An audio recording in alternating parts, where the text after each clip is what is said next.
The courthouse felt colder than I expected, as if the walls themselves were already judging me. I sat in the hallway, hands clasped tightly, breathing slow and careful. This was supposed to be the end of everything, the end of the arguments, the end of the lies, the end of the marriage I once believed would last my whole life. I told myself I was ready, but my chest still throbbed with a strange mix of grief and resolve. People passed by quietly, their footsteps echoing like reminders of how far everything had fallen. I kept replaying the last few months in my mind, wondering how love could twist itself into something so heavy and cruel. Just as I tried to steady my thoughts, the courtroom door opened behind me. That's when she walked in. My soon-to-be ex-wife stepped through the doorway with a slow, confident smile, her hands resting on her pregnant belly, as if it were a trophy she couldn't wait to display. Murmurs rose instantly around us. She lifted her chin, her eyes glittering with triumph, certain she had already won. She had no idea what was coming next. Our story didn't begin in a courtroom or with betrayal. It started with hope. When I first met her, she seemed like the answer to every wish I had whispered to myself in lonely nights. Her laughter could light up the dullest day, and her eyes held a warmth that made me feel at home, even in a crowded room. We moved quickly, too quickly perhaps, but in those early days, everything felt right. I believed in us, in the love that seemed to grow stronger with every shared smile, every secret whispered under the moonlight. Marriage, I thought, would only solidify that magic. We were married in a small ceremony, surrounded by friends and family who cheered for us with genuine joy.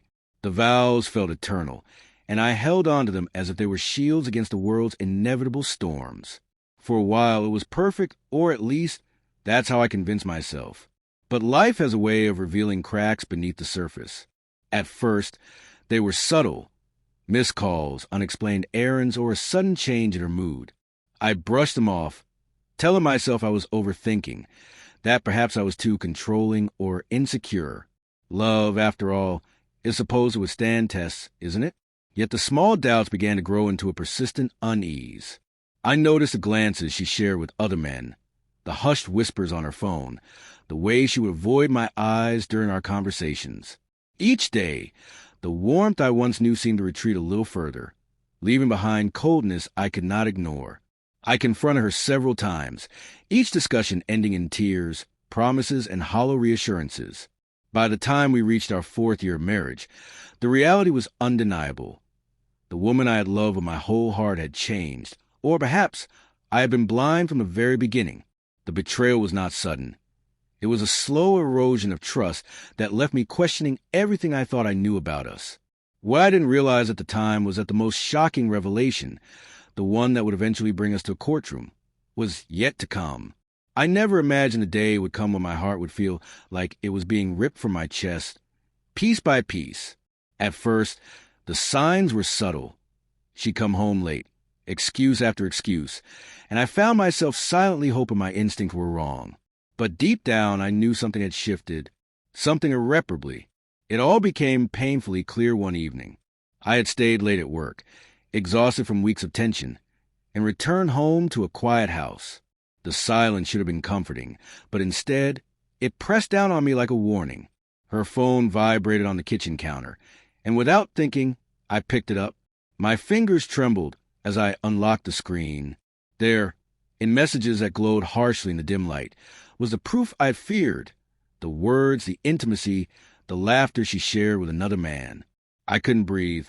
Every memory of our time together, the laughter, the promises, the dreams, suddenly felt like a carefully constructed lie. My hands shook, and the world around me blurred. How long had this been going on? How many nights had I come home, expecting warmth, only to find betrayal? I confronted her immediately, my voice barely containing the storm inside me. At first, she denied it, her eyes wide with feigned innocence, but the truth had a weight that no lie could carry.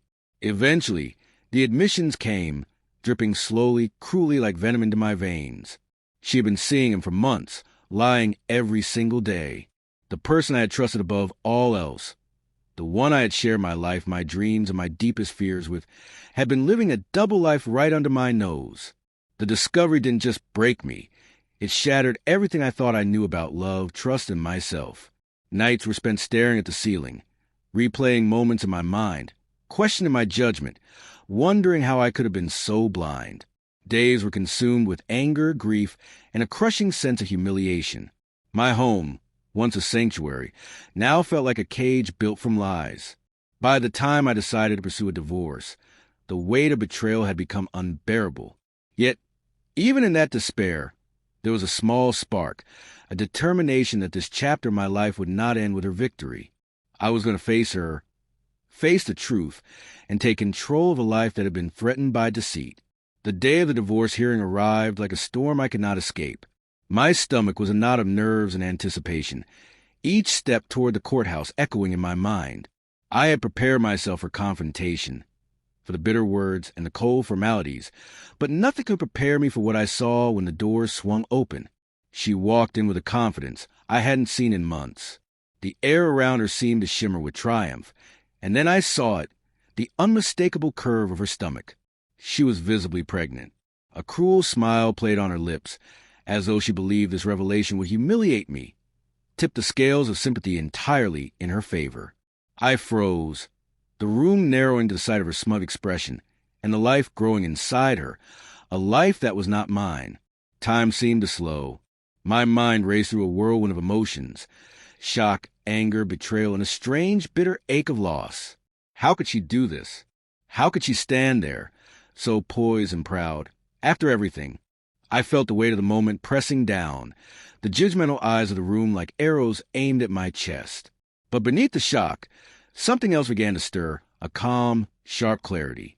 I realized that her display, her attempt to humiliate me, was exactly that, an attempt, and I was not going to allow her the satisfaction of seeing me broken. I straightened my shoulders, took a deep breath, and let the anger simmer into resolve. She had planned this entrance as her victory, but I had plans of my own. The hearing was not just about divorce. It was about reclaiming control over my life, over my dignity. Whatever she thought she had achieved by walking in that room, I would not give her the power to define my pain or my future. The battle had just begun, and I would meet it head on. The days leading up to the divorce hearing were some of the most grueling of my life.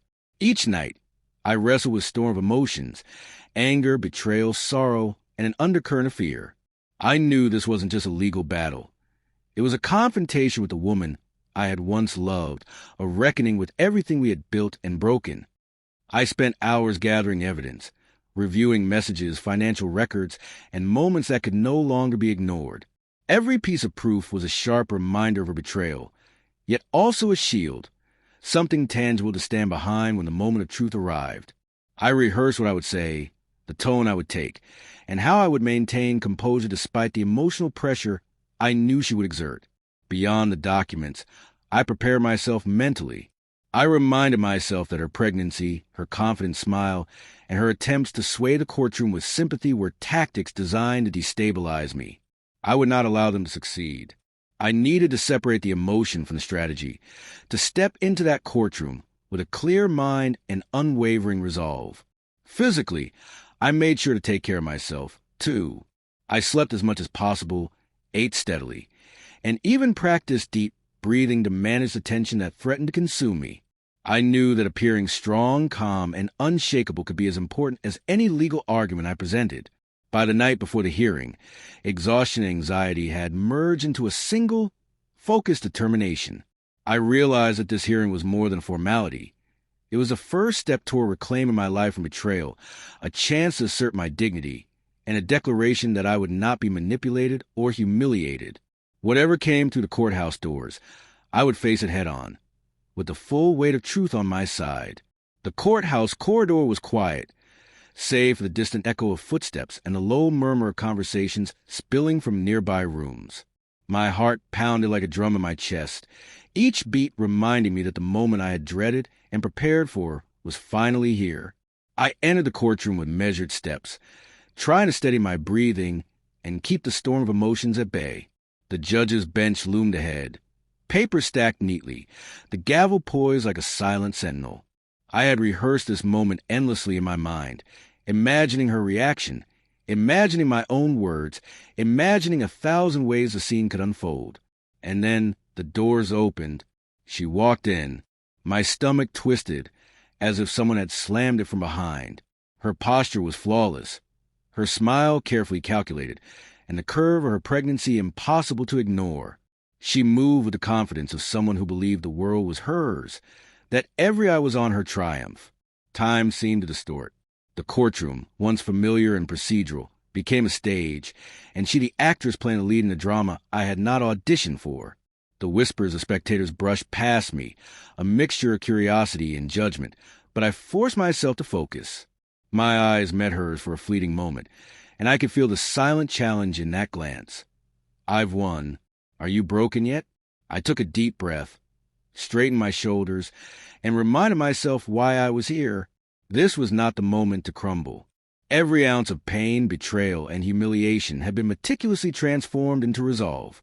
I was ready to face her, to confront the truth, and to fight for the life that was still mine, regardless of the narrative she hoped to spin.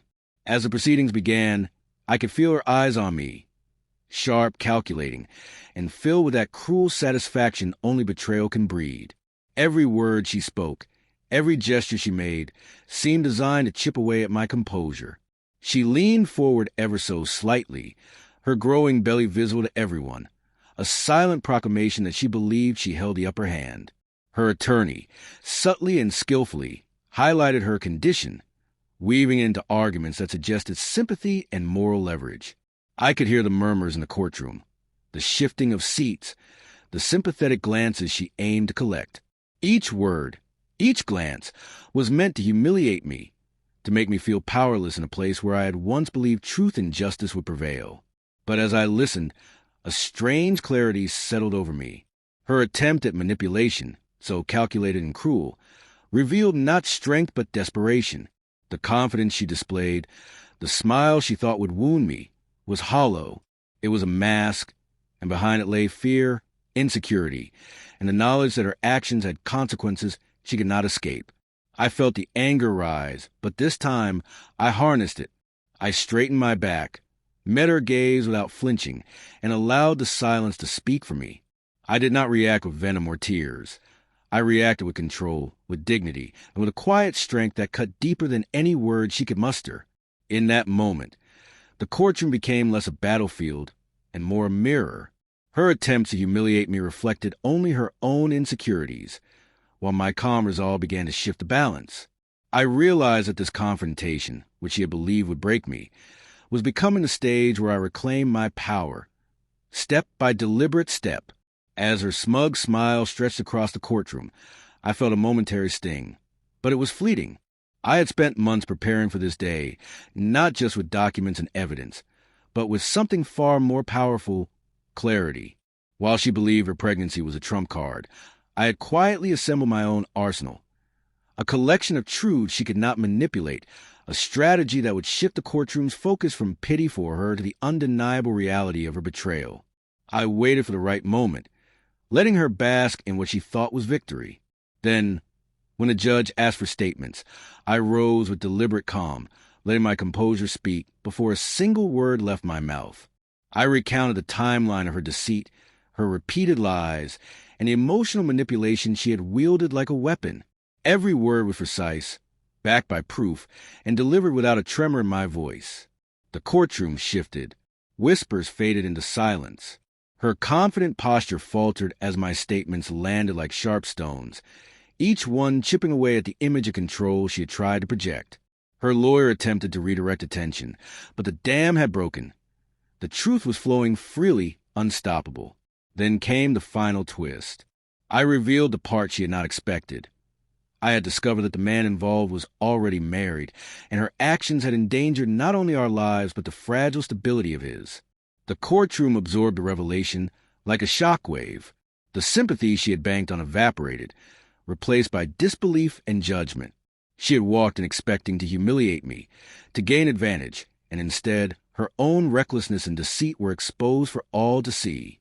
As the hearing concluded, I felt a quiet triumph, not the gloating kind, but the profound satisfaction of reclaiming my dignity.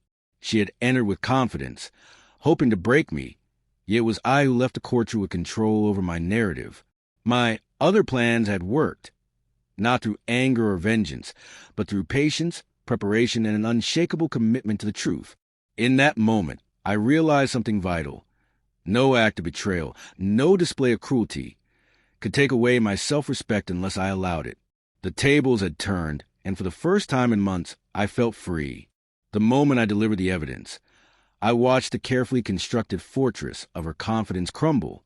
The smugness that had radiated from her since she entered the courtroom faded, replaced by a flicker of panic. Every argument she had planned, every sympathetic glance she had hoped to evoke, was now unraveling in real time. Her lawyer tried to intervene, speaking quickly, attempting to redirect attention. But the foundation of her strategy had been built on lies, and lies, once exposed, cannot withstand scrutiny. The courtroom had shifted. What was once a stage for her triumph had become a theater of truth. Whispered questions and sideways glances replaced the quiet admiration she had expected from spectators. I could see her faltering, her confident mask slipping with each point I presented. She had believed that her pregnancy alone would be enough to sway the room, that it would make me appear heartless or cruel. But the undeniable facts of her deception now overshadowed every attempt at sympathy. The truth has a weight that no performance can match, and it settled heavily, crushing the illusion she had hoped to project. I felt a strange mix of vindication and sorrow. Vindication because justice and honesty had prevailed. Sorrow because the woman I had once loved had become a stranger in pursuit of her own gain. Her strategy had not only failed, it had revealed the depth of her recklessness, her disregard for the lives intertwined with her choices. By the time the hearing concluded, it was clear who held control. She had walked in with a plan to humiliate, to dominate, to win through manipulation, but it had collapsed entirely. Her power in the room evaporated, leaving her exposed, while I remained composed, dignified, and firmly in command of my future. The judge's gavel struck with a weight that seemed to echo through my entire being. The room fell silent as the final judgment was announced.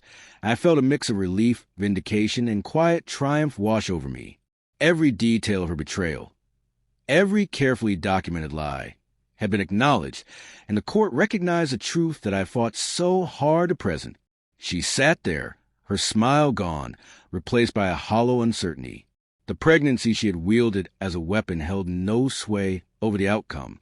The court's decision reflected not sympathy, but fairness, and in that fairness, I found my closure. It was more than just a legal victory. It was a reclamation of dignity, a restoration of control over my own life. I realized that no act of deceit or manipulation could define me unless I allowed it. The judgment was not just about property or custody. It was about truth prevailing over pretense, integrity over manipulation. As I left the courtroom, a strange calm settled over me. The storm of betrayal had passed, leaving clarity in its wake. I had faced the humiliation, the heartbreak, and the cunning strategy meant to break me, and emerged not broken but stronger, wiser, and finally free. Looking back, I realized the journey was never just about the divorce or the betrayal. It was about reclaiming my own sense of self. The shock, the heartbreak, and the humiliation could have defined me, but I chose to let them be lessons rather than anchors. Every moment of doubt, every sleepless night, and every pang of anger taught me resilience and the importance of standing firm in the face of manipulation. I also learned that appearances can be deceiving. Her confident walk into the courtroom, her carefully cultivated smile, and her attempt to use her pregnancy as a weapon all masked fear and insecurity. Strength, I discovered, is not in projecting power. It is in maintaining integrity, composure, and clarity, even when the world seems to be against you. Ultimately, the experience reshaped my understanding of trust, boundaries, and personal dignity. I emerged not just free from a toxic relationship, but empowered with the knowledge that no one can define my worth or my story except me. And while the pain of betrayal lingers as a memory, it now serves as a reminder of my strength in the life I am determined to reclaim and build anew.